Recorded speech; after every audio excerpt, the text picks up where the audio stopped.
This week's Spotlight, we're joined by corporate speaker and author of How to Get Out of the Rut Race, Phil Schibeci, and psychologist and communication expert Claire Mann. Terrific to talk to you both. Claire, let's start with you. Up to 90% of people fear public speaking more than death. That is an extraordinary figure. Why? Why so much anxiety? Well, it's almost this sense, I think, of being found out. We don't want to feel stupid. We don't want to be humiliated. So people will go to great lengths to try and avoid that. And they would prefer to be actually in the funeral themselves and actually speaking. I know, it's amazing, isn't it? Phil, you yourself used to get nervous before public speaking, and now you hold workshops on it. That's quite a turnaround. What qualities have you developed in yourself to make you, to make you a truly great speaker?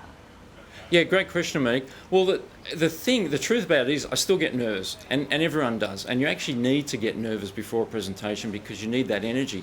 The difference is not focusing on the nerves or the fear, is focusing on what your message is. And that's what I do, and that's what I teach people.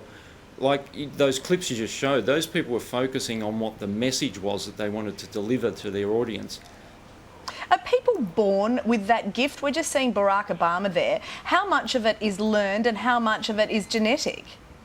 Well, yeah, everyone's different, but from my experience, well, I'm an introvert, take that, and I do this for a living. So I believe everyone can learn it, and I've taught a lot of introverts, a lot of extroverts, and yes, I think everyone can learn this skill.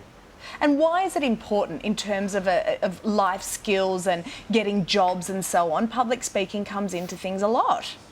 It definitely does, Monique, and it's important because, well, you take an expert, right? They're an expert in their field, but if they can't communicate their expertise, then no one's going to know about it.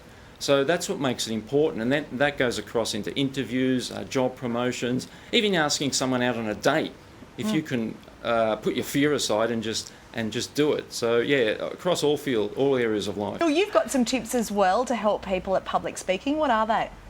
Yeah, great. The first one is be passionate about your topic, whatever it is you're talking about, whether it's a wedding speech, a corporate presentation.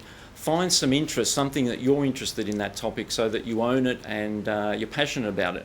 Second tip is be clear what your message is. What is it you want to leave the audience with? What is it you want to get across to the audience? And focus on that. That'll help a long way with overcoming the fear.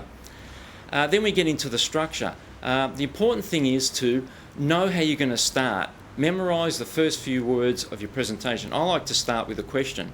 Like ask the audience, if it's on public speaking, how many of you have ever been uncomfortable in front of an audience? And get the audience engaged. That takes the heat off me, the presenter. The next thing is just 3 simple bullet points. Don't write the whole speech out.